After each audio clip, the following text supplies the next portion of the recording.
In this video, we're going to take a look at how we can interact with a variety of different hardware devices using our ARM processor. On the right here, we have a variety of different devices. I'm just going to note right now, you need to be using the ARM DE1 SoC emulator to have these devices. If you're using just the ARM1 general emulator, you won't have these devices available to you, so you have to use the DE1 SoC emulator. So with this emulator, we have a number of different hardware devices that are available for us to be able to interact with. And I'm going to show you how to interact with a few of these different pieces of hardware. And once you have an idea of some of the general devices that we're able to interact with, you'll have a better understanding of how to interact with the other devices that are available to you. So primarily, I'm just going to show you how to work with the LEDs and the switches. And these are really just a rudimentary input and output. The switches are an input and the LEDs are an output. So let me show you how the input works first, which is the switches. The very first thing that we need to do is we actually need to declare a variable that's going to store the location of our switch and later our LED as well. The way that we do this is we say .equ, and then we put the name of the variables. So in this case, I'm going to call mine switch. And then we put the location of the variable. So in this case, the location is right here, this FF200040 right here. So we're going to put that value in. So we'll put it in hex, right? So 0xFF200040. Now, there's a good reason why we do this. The reasoning is because you can't directly load something this large into ARM directly. So you can't use an LDR and just load in this value as a constant value. There's a limit to the size of the constant values that are allowed to be loaded in directly. So if your value is larger than that, you actually have to declare it as a constant value like I've done here. And then what you can do is you can load it in like this. You could say LDR, and then I can go into R0, for instance, the value of switch. And what you'll see is that when we do this, we can compile and load.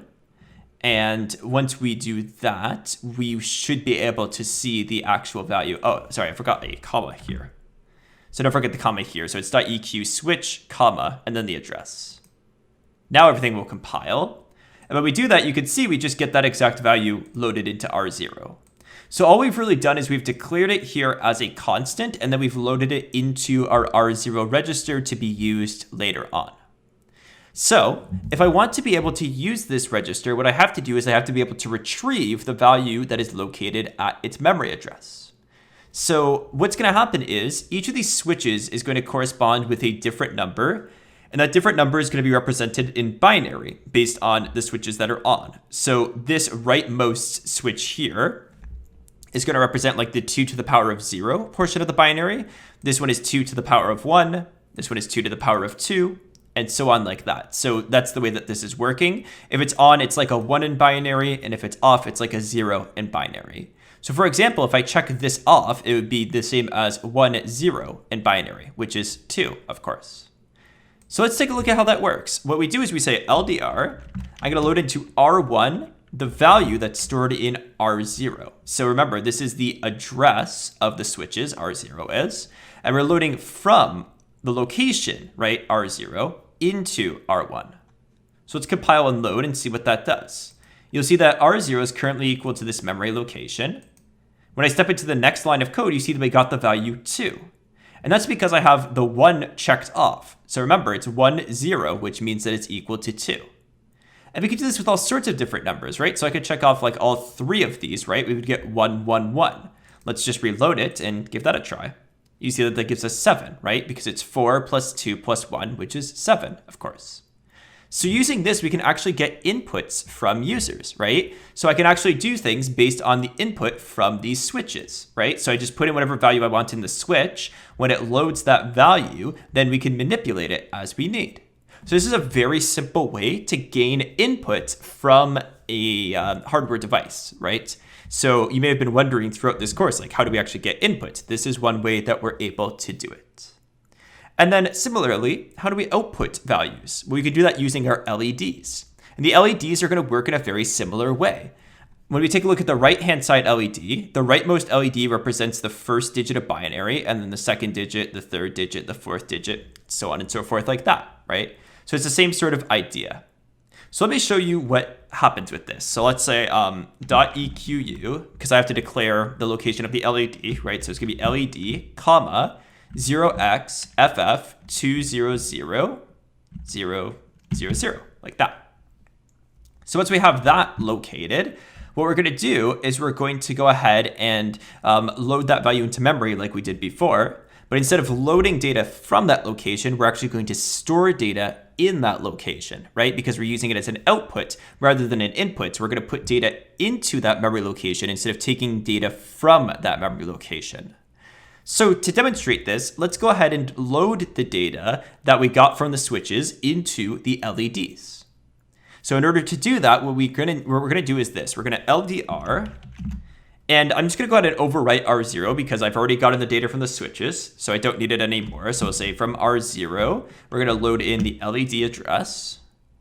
And then what I'm going to do is I'm going to go ahead and store the data that's currently in R1 into the location of R0. And the way I do that is I say str R1 into R0. So what this is going to do is, well, actually we could just run the program and see what it's going to do, right? So we can step in.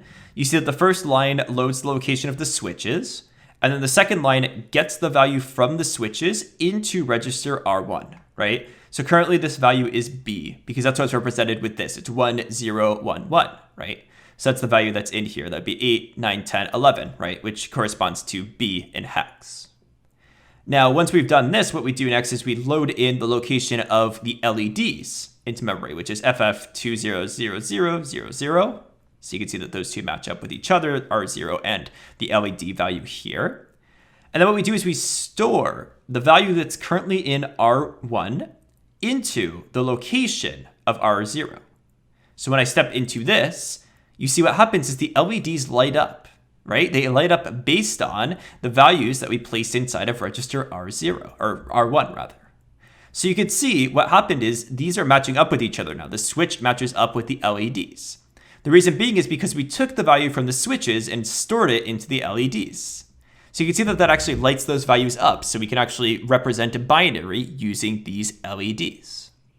So this gives you a very simple explanation towards how we can actually work with input and output using various different hardware devices. There's a lot of different hardware devices that exist here, right? There's push buttons, there's 7-segment displays, there's JTAGs, there's a lot of different ones. And really the best way to learn these different hardware devices is just to play around with them, right? There's lots of documentation online that can tell you information about how these hardware devices typically work. And I encourage you to try each of these devices and just see what they do, understand them, and play around with them. That will be the best way for you to really learn those hardware devices.